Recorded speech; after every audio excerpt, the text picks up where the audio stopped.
ஏய், நீ என் தம்பியை என்கிட்ட இருந்து பிரிச்சுட்டேன்னு நாத்தனார் அண்ணிய பார்த்து கத்துனான். என் தம்பியையும் அவனோட குழந்தையும் உன்கிட்ட இருந்து பிரிச்சு காட்டுறேன்னு சவால் விட்டா. இப்போ என்னதான் நடந்துச்சுன்னு வாங்க பார்க்கலாம்.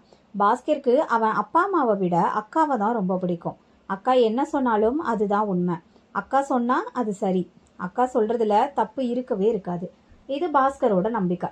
அவனோட வாழ்க்கையவே மாத்திருச்சு. சின்ன வயசுல இருந்து பாஸ்கர் என்ன சாப்பிடணும், சாப்பிடக்கூடாது, என்ன விளையாடணும், யார்கிட்ட பேசணும், பேசக்கூடாது, எல்லாத்தையுமே அவங்க அக்கா தான் முடிவு பண்ணாங்க. பாஸ்கரும் அது எல்லாம் ஒரு கேள்வி கூட கேட்காம தான் வளர்ந்தான். வெளியில இருந்து பாக்குறவங்களுக்கு அது அக்கா தம்பி பாசம். ஆனா உண்மையில அது பாசங்கிற பேர்ல போடப்பட்ட ஒரு கட்டுப்பாடு தான். ஒரு கூண்டுக்குள்ள அடைச்ச கிளி மாதிரி தான் பாஸ்கர் வளர்ந்தான். ஆனா அந்த கிளிக்கே தான் சிறைக்குள்ளதான் இருக்கோங்கிறது தெரியல. ஒரு நாள் பள்ளியில இருந்து வந்த பாஸ்கர் ரொம்ப சந்தோஷமா இருந்தான். அக்கா, இன்னைக்கு எனக்கு ஒரு சூப்பரான ஃப்ரெண்டு கிடைச்சிருக்கான். அக்கா கேட்டாங்க, யாருடா? அருண், ரொம்ப நல்ல பையன்க்கா. இனிமே தினமும் அவன் கூட தான் நான் இருப்பேன். அவங்க அக்கா அருணை பார்த்ததே கிடையாது. அவனை பத்தி கொஞ்சம் கூட தெரியாம, ஒரு நிமிஷம் கூட யோசிக்காம, அந்த பையன் நல்லவன் கிடையாது, இனிமேல் நீ அவன் கூட பேசக்கூடாது அப்படின்னு சொன்னாங்க. பாஸ்கர் அதிர்ச்சியா, ஏன் அக்கா அப்படின்னு கேட்டான். நான் சொல்றேன்ல, அவ்வளவுதான் அப்படின்னு முடிச்சுட்டாங்க. அந்த ஒரு வார்த்தை போதும் பாஸ்கர் அருணை உடனே மனசுல இருந்து தூக்கி எறிஞ்சிட்டான். இப்போ அவனுக்கு அருண் கெட்டவனானது அருண் செய்த தப்பால கிடையாது, அக்கா சொன்ன அந்த ஒரு வார்த்தைக்காக மட்டும்தான். இப்படியே தான் காலம் போச்சு. காலேஜ் போகும்போது பாஸ்கருக்கு ஒரு படிப்பு ரொம்ப பிடிச்சிருந்துச்சு. ஆனா அக்கா அதெல்லாம் வேணாம், இதை படி அப்படின்னு சொன்னாங்க. உடனே சரின்னு சொல்லிட்டான். இதே தான் வேலைக்கு போகும்போதும், இந்த வேலை நல்லது, இந்த வேலை வேண்டாம், இந்த வேலை தான் நீ பார்க்கணும்னு எல்லாமே அவங்க அக்கா தான் முடிவு பண்ணாங்க. ஆனா பாஸ்கரோட வாழ்க்கையில ஒரே ஒரு விஷயம் மட்டும் அவங்க அக்கா கையில இருந்து தப்பிச்சுது. அது வேற யாரும் இல்ல, அதுதான் மீனா. வேலைக்கு போன இடத்துல தான் மீனாவை பார்த்தான். முதல்ல சாதாரண சந்திப்பு, அப்புறம் தினமும் பேச ஆரம்பிச்சாங்க. மீனா சிரிச்சா பாஸ்கருக்கு சந்தோஷம். மீனா வரலனா அவனுக்கு அந்த நாள் முழுசும் ஏதோ ஒரு குறை. ஒரு நாள் பாஸ்கருக்கே புரிஞ்சிடுச்சு, நான் மீனாவை காதலிக்கிறேன். ஆனா அடுத்த நிமிஷமே அவனுக்கு அக்காவோட ஞாபகம் வந்துருச்சு. இது அக்கா கிட்ட சொன்னா கண்டிப்பா வேணான்னு தான் சொல்லுவாங்க. அதனால அக்கா கிட்ட சொல்லாம மீனா கிட்ட தன்னோட காதல சொன்னான் பாஸ்கர். முதல்ல மீனா மறுத்துட்டா. ஆனா பாஸ்கரோட அன்பையும் அவன் அவங்க அக்கா மேல வச்சிருக்கிற அளவுக்கு அதிகமான பாசத்தையும் பார்த்து கொஞ்ச நாளையே சம்மதிச்சிட்டா. ரெண்டு பேரும் காதலிக்கவும் ஆரம்பிச்சாங்க. ஒரு நாள் மீனா பார்த்து கேட்டா, பாஸ்கர், நீங்க உங்க அக்கா கிட்ட ஏதாவது மறைச்சிருக்கீங்களா அப்படின்னு. பாஸ்கர் சிரிச்சான்.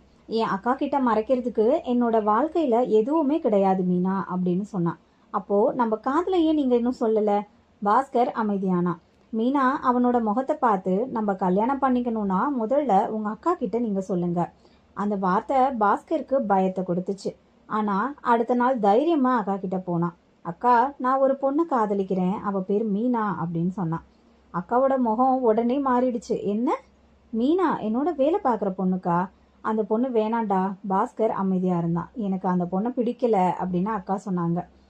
இந்த முறை பாஸ்கர் அமைதியா இல்ல. நீ இப்படிதான் சொல்லுவேன்னு எனக்கு நல்லாவே தெரியும்க்கா. அவங்க அதிர்ச்சியா பார்த்தாங்க. அதனால தான் இத்தனை நாளா நான் சொல்லல. நாங்க 2 வருஷமா காதலிக்கிறோம். நான் மீனாவை தான் கல்யாணம் பண்ணிக்க போறேன் அப்படின்னு சொன்னான். அக்கா சில நொடிகள் அவனை பார்த்துட்டு, அது உன் இஷ்டம்டா, நீ கல்யாணம் பண்ணிக்கோ அப்படின்னு சொல்லிட்டாங்க.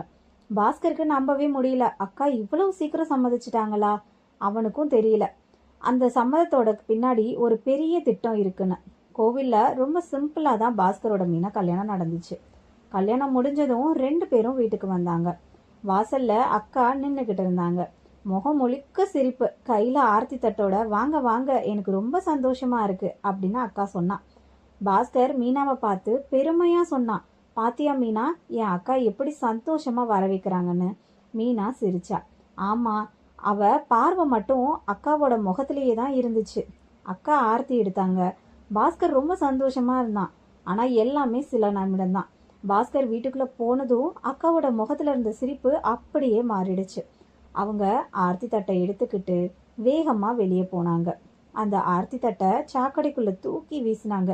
அதோட தட்டையும் கீழே எரிஞ்சாங்க. இப்போ என் பேச்சவே கேட்காம கல்யாணம் பண்ணிட்டு வந்திருக்கியா அப்படின்னு ரொம்ப கோபமா கத்துனாங்க. அந்த நேரத்துல அவங்கள யாரோ பார்த்துட்டு இருந்தாங்க. அது வேற யாரும் இல்ல, அதுதான் மீனா. மீனா அங்கனக்குள்ளேயே நின்னுட்டா. ஒரு வார்த்தை கூட பேசல. பாஸ்கர் கிட்டையும் எதுவும் சொல்லல. கல்யாணம் முடிஞ்ச அன்னைக்கு நைட்டு பாஸ்கரும் மீனாவும் ஃபர்ஸ்ட் நைட்காக ரூம்குள்ள போறாங்க. அப்ப பாஸ்கரோட அக்கா அவனை கூப்பிட்டு, இங்கே பாரு பாஸ்கர், ரூம் கதவை சாத்த வேணாம், காலையில் நான் சாமி கும்பிட வருவேன், அதனால் கதவை லாக் பண்ணாமல் படுத்துக்கோ அப்படின்னு சொன்னான். அக்கா சொன்னதும் பாஸ்கர் ஒரு நிமிஷம் கூட யோசிக்காம சரிக்கா அப்படின்னு சொல்லிட்டு ரூம்குள்ளே போயிட்டான். ஆனால் இதை கேட்ட மீனாவுக்கு மட்டும் தலையில் ஒரு குண்டை தூக்கி போட்ட மாதிரி இருந்துச்சு. என்னங்க இது, அவங்க என்ன சொல்கிறாங்கன்னு உங்களுக்கு புரியுதா? எதையுமே யோசிக்காம சரின்னு சொல்லிட்டு வந்துட்டீங்க அப்படின்னு மீனா கேட்டா. ஆமாம்மா, அவங்க சொல்கிறது எனக்கு நல்லா புரியுது. ஆனால் அதனால என்ன பண்ண முடியும்? அக்கா எப்போவுமே காலையில் சாமி கும்பிடுவாங்க, அப்போ இந்த ரூம்குள்ளே வரதானே செய்வாங்க, இதில் என்ன தப்பு இருக்குது அப்படின்னு பாஸ்கர் கேட்டான். மீனாவுக்கு இன்னும் கோபம் வந்துருச்சு. உங்களுக்கு கொஞ்சமாவது சுயமாக யோசிக்கிற புத்தி இருக்கா? ஒன்று உங்கள் அக்கா சாமி கும்பிடுறாங்கன்னா சாமியை வெளியே வைக்கலாம், அப்படி இல்லைன்னா நம்ம வேறு ரூம்குள்ளே இருக்கணும். இந்த ரூம்குள்ளேயே இருக்கணும்னு என்ன சம்மந்தம் இருக்குது, என்ன அவசியம் அப்படின்னு கேட்டா. அதெல்லாம் இல்லைம்மா, நாம் இங்கே தான் இருக்கணும். அக்கா இந்த ரூமில் தான் நம்மளை இருக்க சொன்னாங்க. கதவை சாத்தாமல் இருக்கிறதுல என்ன பிரச்சனை? நீ பெட்டில் தூங்கு, நான் கீழே தூங்கிக்கிறேன் அப்படின்னு சொல்லிட்டு பாஸ்கர் படுத்துட்டான். மீனோக்கு கோபமே வந்தாலும் வேற வழியே இல்லாமல் அவளும் படுத்து தூங்கினான். அடுத்த நாள் காலையில் எழுந்திரிச்சதும் பால் காய்ச்சறதுக்காக மீனா கிச்சனுக்குள்ளே போனான். பாலை அடுப்பில் வைக்கும் போதே பால் கெட்டு போயிடுச்சு. அதை பார்த்த பாஸ்கரோட அக்கா, இங்கே பாரு மீனா, எங்கள் வீட்டில் இத்தனை நாளாக பால் கெட்டு போனதே இல்லை, கொஞ்சமாவது சுத்தபத்தமாக இருந்தால் பால் காய்ச்சணும், இப்படி இருந்தால் எப்படி அப்படின்னு கேட்க ஆரம்பிச்சாங்க. மீனா அமைதியா, இல்லைங்க, பால் நல்ல பாலாக இருந்திருக்காது போல, அதனால தான் கெட்டு போயிடுச்சு, இதில் என்னோட தப்பு எதுவுமே இல்லை அப்படின்னு சொல்லிட்டு அங்கேருந்து வந்துட்டான். கொஞ்ச நேரத்துக்கு அப்புறம் பாஸ்கரை கூப்பிட்டு, என்னங்க இன்னைக்கு நான்வெஜ் சமைக்கலாமா அப்படின்னு கேட்டா. பாஸ்கர் உடனே, இல்லைம்மா, எனக்கு நான்வெஜ் பிடிக்காது, எங்கள் அக்காவும் சாப்பிட மாட்டாங்க, அதனால நான்வெஜ் வேணாம் அப்படின்னு சொல்கிறான். மீனாவுக்கு முகம் மாறிடுச்சு. சரிம்மா, உனக்கு பிடிக்கும்னா சொல்லு, உனக்கு என்னென்ன வேணுமோ நான் வாங்கிட்டு வந்து கொடுக்குறேன். கொஞ்ச நேரம் கழிச்சு மீனா சொல்ல ஆரம்பிச்சா. சிக்கன், மட்டன், ப்ரான், ஃபிஷ் அப்படின்னு மீனா எல்லாத்தையும் வாங்கி அழகாக சமைச்சு வச்சா.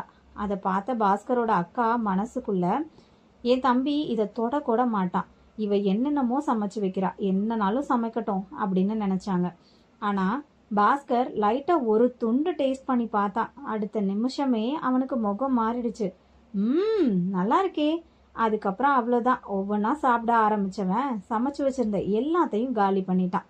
மீனா ஆச்சரியமா அவனை பார்த்து, என்னங்க உங்களுக்கு நான்வெஜ் பிடிக்காதுன்னு சொன்னீங்களே அப்படின்னு கேட்டா. பாஸ்கர் உடனே கீழே பார்த்துக்கிட்டு, எனக்கெல்லாம் பிடிக்காதுமா. அப்படியா, உங்களுக்கு பிடிக்காதா அப்படின்னு கேட்டா. ஆமாம், அப்புறம் எப்படி இவ்வளோ சாப்பிட்டீங்க அப்படின்னு கேட்டா. அந்த இடத்துல அக்கா இருந்ததை பாஸ்கர் பார்த்துட்டான். உடனே, நீ சமைச்சதுனால சாப்பிட்டேன், எனக்கு நான்வெஜ் பிடிக்காது அப்படின்னு சொல்லிட்டு அங்கிருந்து போயிட்டான். ஆனால் இந்த விஷயத்த பார்த்துக்கிட்டு இருந்த பாஸ்கரோட அக்காவுக்கு கோபம் தலைக்கேறிடுச்சு. என்னோட தம்பி இத்தனை வருஷமா நான்வெஜ் சாப்பிடாம இருந்திருக்கான், இவ வந்து ஒரே நாளில் அவனை மாத்திட்டாளே. அவங்க மனசுக்குள்ள பொறாமையும் கோபமும் கொழுந்து விட்டு எரிய ஆரம்பிச்சுது. மீதி இருந்த நான்வெஜ் குழம்பை எடுத்துக்கிட்டு அதில் தேவையில்லாமல் உப்பு, மிளகா, காரம் அப்படின்னு எல்லாத்தையும் அதிகமாக போட்டுட்டாங்க. அந்த நைட் பாஸ்கர் வந்து கொஞ்சம் சாப்பிட்டு பார்த்தான். ஒரு வாய் கூட அவனால் விழுங்க முடியல. இல்லைம்மா, நல்லாவே இல்லை அப்படின்னு சொன்னான். உடனே அக்கா சிரிச்சுக்கிட்டே, ஆமாப்பா, நான்வெஜ் நல்லாவே இருக்காதுதான், நீ மீனாவுக்காக தானே சாப்பிட்ட, நல்லா இல்லாததை எப்படி சும்மா சாப்பிட முடியும் அப்படின்னு சொன்னாங்க. பாஸ்கருக்கு எதுவுமே புரியாம, ஆமாக்கா, எனக்கு தான் நான்வெஜ் பிடிக்காது அப்படின்னு சிரிச்சுக்கிட்டே எழுந்திரிச்சு போயிட்டான். அந்த நிமிஷத்துல மீனாக்கு ஒரே ஒரு விஷயம் மட்டும் தெளிவா புரிஞ்சுது. இது என் புருஷனா இல்ல அவங்க அக்கா சொல்றதுக்கெல்லாம் தலையாற்ற ஒரு கைதியா அப்படின்னு நினைச்சா. இப்போ கல்யாணம் ஆனதுக்கு அடுத்த நாளே பாஸ்கருக்கு சம்பள நாள் வந்துச்சு. சம்பளம் வாங்கிட்டு வீட்டுக்கு வர்ற பாஸ்கர் கையில இருந்த சம்பள கவரை பார்த்ததும் மீனாவுக்கு ஒரே சந்தோஷம்.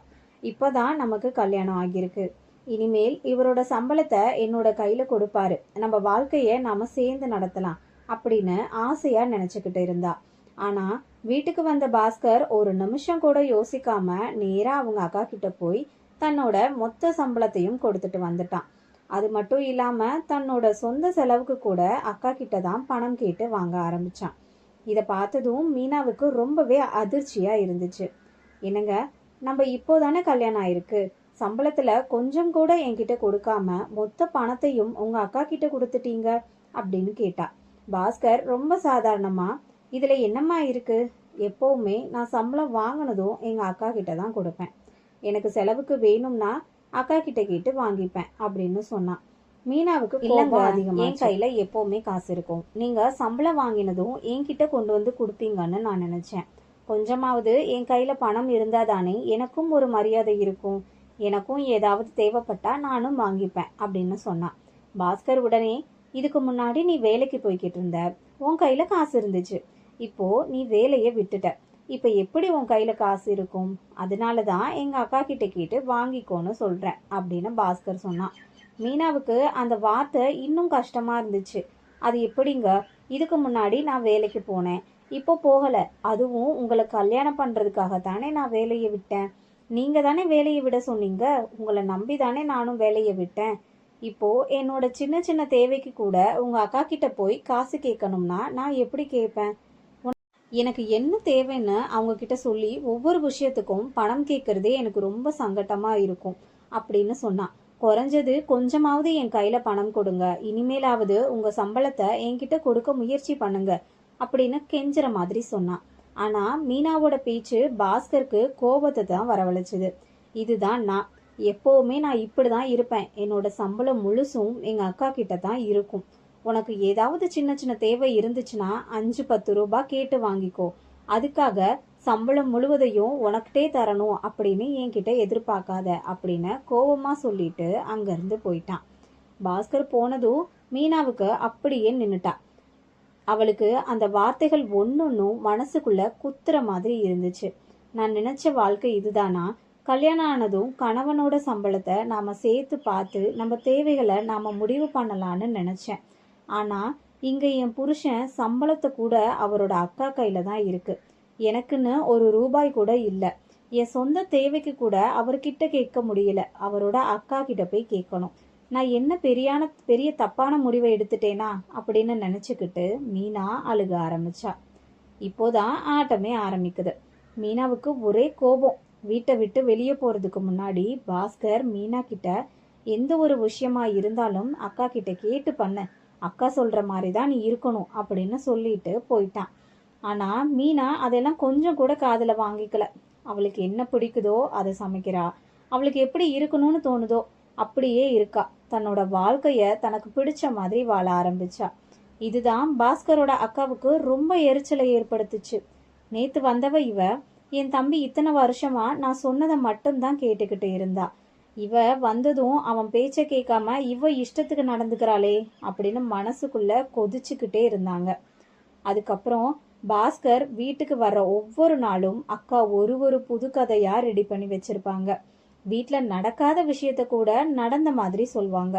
பாஸ்கர், உன் பொண்டாட்டி இன்னைக்கு என்னை எப்படி பேசிட்டா தெரியுமா? நான் சொன்னதை கொஞ்சம் கூட மதிக்கல.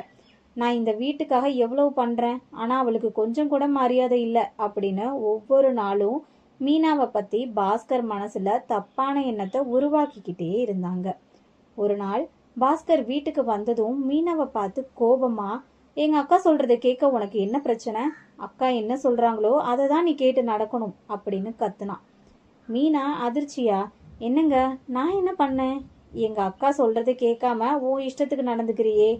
என்னால அப்படி இருக்க முடியாதுங்க. இது என்னோட வீடும் தான். எனக்கு பிடிச்ச மாதிரி கொஞ்சம் இருக்கணும்னு நான் ஆசைப்படுறேன் அப்படின்னு சொன்னான். ஓ, உன் இஷ்டத்துக்கு இருக்கிறதுக்கு இது உனக்கு மட்டும் சொந்த வீடு கிடையாது. எங்க அக்கா சொல்ற மாதிரி தான் நீ இருக்கணும். அந்த வார்த்தை மீனாவை ரொம்பவே காயப்படுத்துச்சு. உங்க அக்கா கிட்ட சண்டை போட்டேன். நீங்க வேலைக்கு போனதுக்கு அப்புறம் உங்க அக்கா தான் என்கிட்ட வேற மாதிரி நடந்துக்கிறாங்க. ஆனா நான் அவங்க கிட்ட எப்பவுமே மரியாதையா தான் நடந்துக்கிறேன். அவங்க உங்க அக்காங்கிற ஒரே காரணத்துக்காக அவங்கள பத்தி உங்ககிட்ட ஒரு தப்பான வார்த்தை கூட நான் சொல்லல.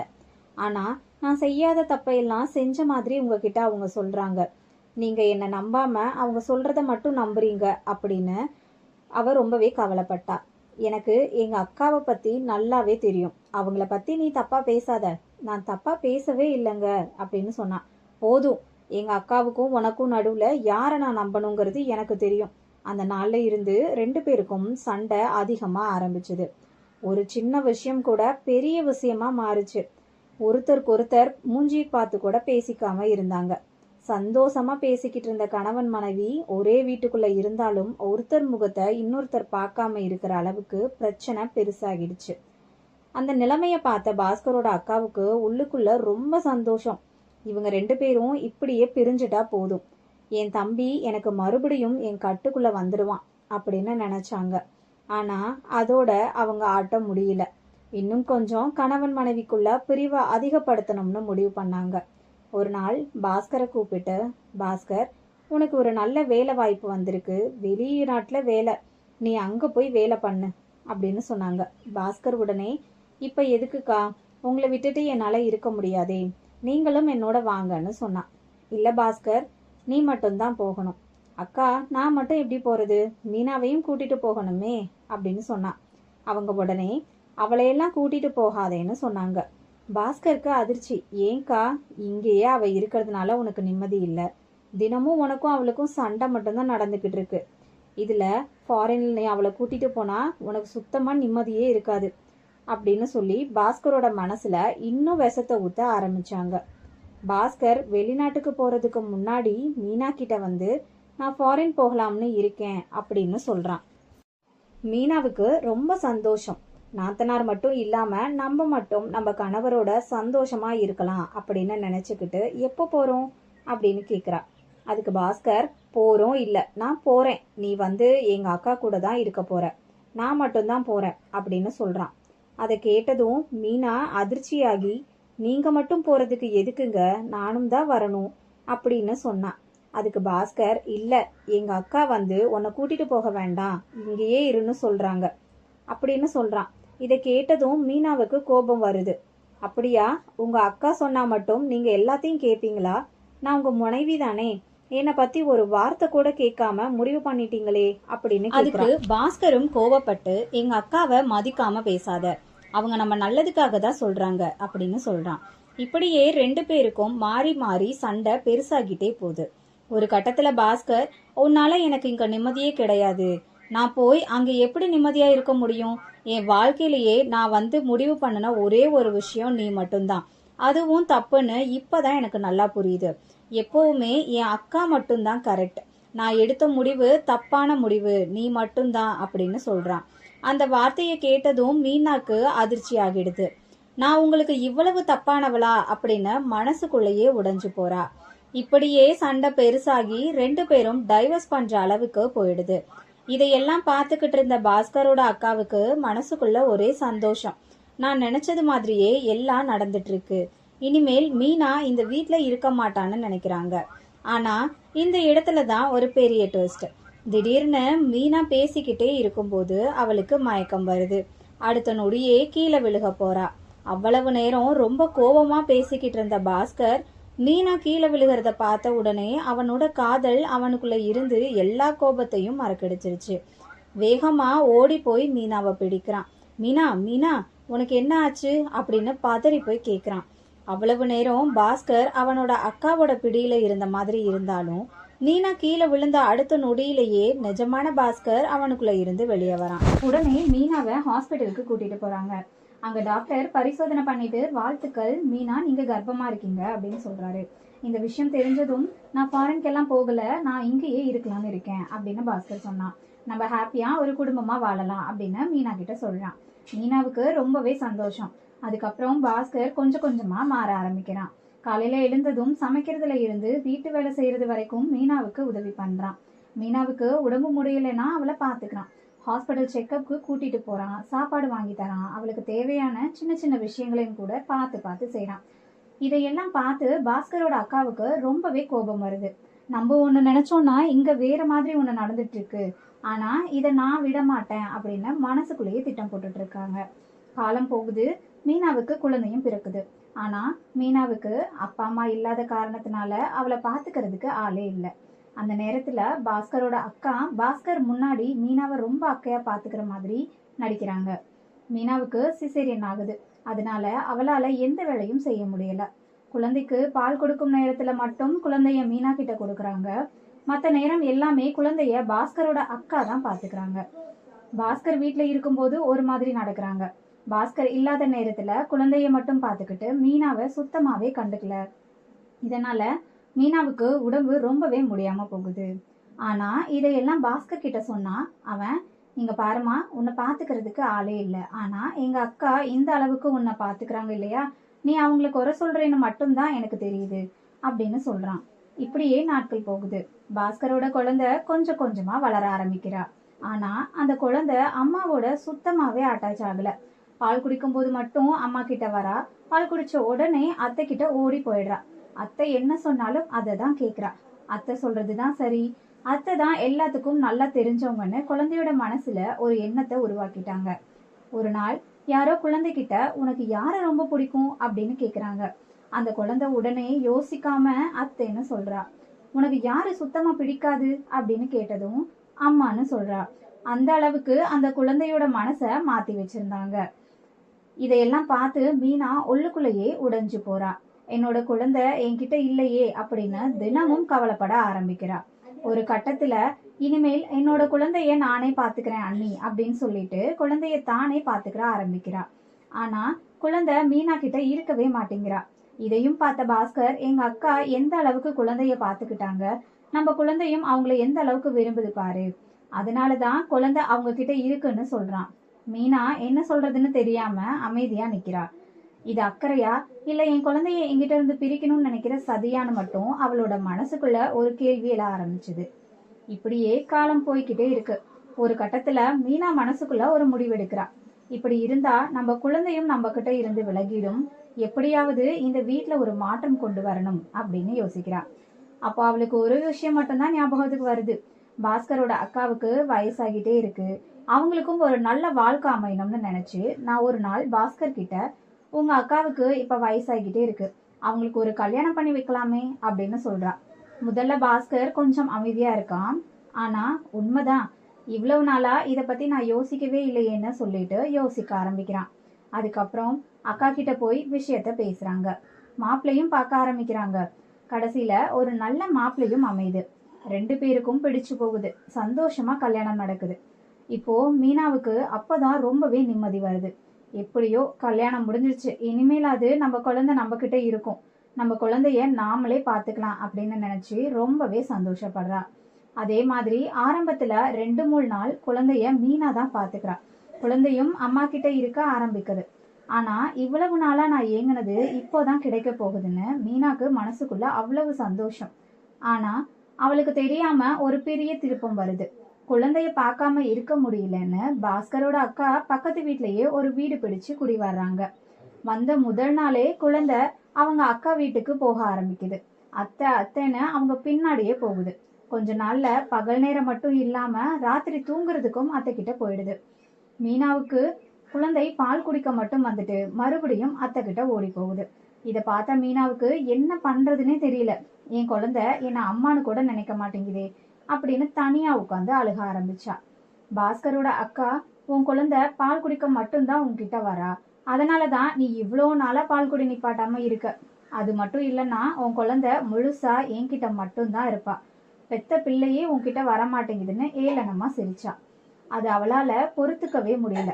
கோபத்துல, போதும், என் குழந்தைய எனக்கு பாத்துக்க தெரியும், இனிமேல் நானே பாத்துக்கிறேன் அப்படின்னு சொல்லிட்டு குழந்தைய கூட்டிட்டு வந்துடுறா. ஆனா குழந்தை மீனா கிட்ட இருக்கவே மாட்டேங்குது. அழுது கதறி அத்தை கிட்ட போகணும்னு அடம் பிடிக்குது. மீனா எவ்வளவு சமாதானப்படுத்தினாலும் குழந்தை கேட்கவே இல்லை. அம்மா, அத்தை வேணும்னு அழுது அழுது ரொம்பவே கஷ்டப்படுது. அந்த அழுக தாங்காம குழந்தைக்கு உடம்பு சூடாகி காய்ச்சல் வருது. இத பார்த்ததும் பாஸ்கர் ரொம்பவே கோவப்படுறான். இந்த அளவுக்கு குழந்தைய பாத்துக்கிறதுனாலதான் குழந்தை எங்க அக்கா கிட்ட இருக்குது, உனக்கு எந்த அளவுக்கு கூட பொறுப்பு இல்லையா அப்படின்னு கேக்குறான். உனக்கு நேரம் இருக்கு இல்லையா, அப்படின்னா நீ ஏன் எப்போ பார்த்தாலும் குழந்தை குழந்தைன்னு யோசிச்சுக்கிட்டு இருக்க? நல்லா படுத்து தூங்கு, உனக்கு பிடிச்சதை சமைச்சு சாப்பிடு, இல்லைன்னா உன்னோட கரியரை திரும்ப ஆரம்பி. எங்க அக்கா தான் குழந்தைய பாத்துக்கிறாங்க இல்லையா, அப்புறம் ஏன் இப்படி மனசை போட்டு குழப்புற அப்படின்னு கோபமா கேக்குறான். அந்த வார்த்தைகள் மீனாவை இன்னும் உடைஞ்சு போக வைக்குது. என்னோட குழந்தைய நான் பார்க்கணும்னு ஆசைப்படுறது கூட எனக்கு தப்பா அப்படின்னு மனசுக்குள்ள கேக்குறான். கொஞ்ச நாள்ல குழந்தையும் சரியாகிடுறா. குழந்தைக்காக வேற வழியே இல்லாம மீனாவும் தன்னோட மனசுல இருக்க வழக்கைய அடுக்கிக்கிட்டு, சரி குழந்தை சந்தோஷமா இருந்தா போதும் அப்படின்னு சொல்லிட்டு மறுபடியும் குழந்தைய அத்தை கிட்ட பழக ஆரம்பிக்கிறா. ஆனா விதி வேற மாதிரி ஒரு திருப்பத்தை வச்சிருந்தது. கொஞ்ச நாளைக்கு அப்புறம் பாஸ்கரோட அக்கா கர்ப்பமாகறாங்க.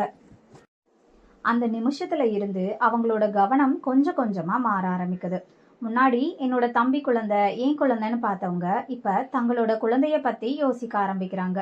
மீனா குழந்தைய லைட்டா ஒதுக்க ஆரம்பிக்கிறாங்க. ஆனா குழந்தைக்கு என்ன தெரியும்? அது சின்ன குழந்தை தானே. அத்தை ஏன் என்ன இப்போ முன்ன மாதிரி தூக்க மாட்டேங்கிறீங்க அப்படின்னு கூட அதுக்கு தெரியல. திரும்ப திரும்ப அத்தை கிட்ட போகுது. ஆனா அத்தை இப்போ போ, குழந்தைய தூக்க வைக்கணும், இப்போ உள்ள வராத, குழந்தைய தொடாத அப்படின்னு ஒரு ஒரு விஷயமா சொல்ல ஆரம்பிக்கிறாங்க. மீனாவோட குழந்தைய அவங்க ரூம்குள்ளேயே விடல. புது குழந்தைய தொடக்கூடாதுன்னு சொல்றாங்க. குழந்தை தூரத்துல நின்று பார்த்துக்கிட்டே இருக்கும். அத்தைன்னு கூப்பிடும். ஆனா முன்ன மாதிரி ஓடி வந்து தூக்குற அத்தை இப்போ இல்ல. இதெல்லாம் அந்த சின்ன குழந்தையோட மனசுல பெரிய காயமா மாறுச்சு. ஒரு நாள் பாஸ்கர் இத நேர்ல பாத்துடுறான். அவங்க அக்கா குழந்தைய தள்ளி விடுறத பார்த்ததும் அவனுக்கு அதிர்ச்சி ஆகிடுது. அக்கா, இவளை ஏன் இப்படி பண்றீங்க அப்படின்னு கேக்குறான். அவங்க அக்கா ஏதோ சமாளிச்சு அனுப்பிடுறாங்க. ஆனா பாஸ்கருக்கு அன்னைக்கு எல்லாமே புரிஞ்சிடுச்சு. அவன் குழந்தைய கூட்டிட்டு வந்து மீனா கிட்ட கொடுக்குறான். இனிமேல் நீயே நம்ம குழந்தைய பாத்துக்கோ அப்படின்னு சொல்றான். முதல்ல குழந்தை மீனாவை ஏத்துக்கவே மாட்டேங்குது. அம்மா கிட்ட இருந்து தள்ளி போக முயற்சி பண்ணுது. ஆனா மீனா விடவே இல்லை. நான் உன்னை எங்கேயும் விட மாட்டேன், நீ என்ன அம்மான்னு கூப்பிடுற வரைக்கும் நான் காத்துக்கிட்டே இருப்பேன் அப்படின்னு சொல்லி ரொம்பவே பாசமா பாத்துக்கிறா. கொஞ்சம் கொஞ்சமா குழந்தையும் மாற ஆரம்பிக்குது. மீனா குழந்தைக்கு என்ன பிடிக்கும், என்ன பிடிக்காது, எப்போ பசிக்கும், எப்போ தூக்கம் வரும் அப்படின்னு ஒரு ஒரு விஷயமும் பார்த்து பார்த்து கவனிக்க ஆரம்பிக்கிறா. அம்மா தன்னை புரிஞ்சுக்கிறாங்கன்னு குழந்தைக்கும் புரிய ஆரம்பிக்குது. கொஞ்ச நாள்ல குழந்தைக்கு முழுசாவே மீனா கிட்ட அட்டாச் ஆகுறாங்க. இந்த உலகத்திலேயே எனக்கு ரொம்ப பிடிச்சது என்னோட அம்மா தான் அப்படின்னு சொல்லிட்டு மீனாவை கட்டி பிடிச்சுக்கிறா. அதை விட பெரிய மாற்றம் என்ன தெரியுமா? அப்பா பாஸ்கர் கிட்டையும் குழந்தை ரொம்பவே நெருக்கமாகுது. அப்பா அப்பான்னு அவனை தேடிக்கிட்டு ஓட ஆரம்பிக்குது. இதையெல்லாம் பார்த்த பாஸ்கருக்கு ஒரே சந்தோஷம். இவ்வளவு நாளா நம்ம குழந்தை நம்ம கிட்ட அட்டாச் ஆகவே இல்லைன்னு நினைச்சேன். இப்போ பாரு, அப்பா அப்பான்னு என் கூடயே இருக்கு, எனக்கு ரொம்ப சந்தோஷமா இருக்கு அப்படின்னு சொல்றான். அப்புறம் அவன் ஒரு விஷயத்த நினைச்சு பார்க்கறான். முன்னாடி குழந்தைக்கு என்ன பிடிக்கும், பிடிக்காது, எதுக்கு அழுகும், இதெல்லாம் எனக்கு கூட தெரியாது. இப்போதான் நான் அதை கவனிக்கவே ஆரம்பிக்கிறேன் அப்படின்னு சொல்றான். உடனே மீனா அமைதியா அவனை பார்த்துக்கிட்டு, அது குழந்தைக்கு மட்டும்தானா அப்படின்னு கேக்குறா. பாஸ்கர் புரியாம என்னன்னு கேக்குறான். மீனா, குழந்தைக்கு என்ன பிடிக்கும் பிடிக்காதுன்னு உங்களுக்கு தெரியாம இருந்த மாதிரி உங்களுக்கு என்ன பிடிக்கும் என்ன பிடிக்காதுன்னு உங்களுக்கு தெரியாம போயிடுச்சுல்ல அப்படின்னு சொல்றா. ஏன்னா சின்ன வயசுல இருந்து உங்க அக்கா சொன்னதுதான் சரி, அவங்க முடிவு பண்ணதான் சரின்னு நீங்க வளர்ந்துருக்கீங்க. நீங்க உங்க வாழ்க்கைய நீங்க வாழவே இல்லை அப்படின்னு சொல்றா. அந்த வார்த்தை பாஸ்கருக்கு நேரா மனசுக்குள்ள போய் விழுகுது. அன்னைக்கு ராத்திரி அவனுக்கு தூக்கமே வரல. சின்ன வயசுல இருந்து நடந்த எல்லா விஷயங்களையும் ஒவ்வொன்றா நினைச்சு பார்க்கறான். எதை சாப்பிடணும், எங்க போகணும், யார்கிட்ட பேசணும், என்ன முடிவெடுக்கணும், எல்லாத்தையுமே அக்கா சொன்னதை தான் கேட்டிருக்கான். அப்படின்னா நான் இதுவரைக்கும் என்னோட வாழ்க்கைய வாழவே இல்லையா அப்படின்னு அவனுக்குள்ளேயே ஒரு கேள்வி வருது. அடுத்த நாள் காலையிலேயே ஒரு முடிவு எடுக்கிறான். நான் ஃபாரினுக்கு போறேன், இந்த தடவை தனியா இல்லை, என்னோட மனைவி குழந்தை என்னோட குடும்பத்தோட போறேன் அப்படின்னு. இந்த விஷயம் தெரிஞ்சதும் அக்கா உடனே நீ போகக்கூடாது, அங்க போய் நீ என்ன பண்ண போற, இங்கேயே இருக்கலாம் அப்படின்னு சொல்றா. ஆனா இந்த தடவை பாஸ்கர் பழைய பாஸ்கர் இல்ல. இல்லக்கா, இவ்வளவு நாளா நீங்க சொன்னதை தான் நான் கேட்டுக்கிட்டு இருந்தேன். என்னோட வாழ்க்கையில நான் ஒரு முடிவு எடுத்தாலும் அதை நீங்க சரின்னு சொன்னாதான் நான் சரின்னு நினைச்சேன். ஆனா இப்போதான் புரியுது, நான் யாருக்காக வாழணுமோ அவங்களுக்காக தான் வாழணும். என்னோட மனைவி என்னோட குழந்தை இவங்களுக்காக தான் நான் இருக்கணும். இவ்வளவு நாளா தலையாட்டிக்கிட்டே இருந்துட்டு என்னோட வாழ்க்கைய நான் முழுசாவே வாழல. இனிமேல் அப்படி இருக்க மாட்டேன்னு உறுதியா சொல்றான். அதை கேட்ட மீனாவுக்கு கண்கள்ல கண்ணீர் வருது. ஆனா அது கவலையோட வந்த கண்ணீர் இல்ல. இத்தனை நாளா நான் எதிர்பார்த்த பாஸ்கர் இப்போதான் எனக்கு திரும்ப கிடைச்சிருக்காருன்னு நினைச்சு சந்தோஷத்துல வந்த கண்ணீர். கடைசியில பாஸ்கர், மீனா, அவங்க குழந்தைன்னு 3 பேரும் ஃபாரினுக்கு போறாங்க. விமானத்துல குழந்தை அப்பாவோட கையை ஒரு பக்கமும் அம்மாவோட கையை இன்னொரு பக்கமும் பிடிச்சுக்கிட்டு உட்கார்ந்துருக்கு. பாஸ்கர் மீனாவை பார்த்து சிரிக்கிறான். மீனாவும் அவனை பார்த்து சிரிக்கிறான். அந்த நிமிஷத்துல தான் பாஸ்கருக்கு புரியுது, குடும்பத்தை பாதுகாக்கிறது என்ற பேர்ல குடும்பத்துக்குள்ளேயே ஒருத்தரோட வாழ்க்கைய கட்டுப்படுத்தக்கூடாது. அன்புங்கிற பேர்ல ஒருத்தரோட வாழ்க்கைய ஆளவும் கூடாது. இப்போ முறையா பாஸ்கர் தன்னோட வாழ்க்கைய தானே முடிவு பண்ணி வாழ ஆரம்பிச்சிருக்கான். மீனாவும் அவங்க குழந்தையும் சேர்ந்து ஒரு உண்மையான ஹாப்பி ஃபேமிலியா அந்த புதிய வாழ்க்கைய ஆரம்பிக்கிறாங்க. நன்றி.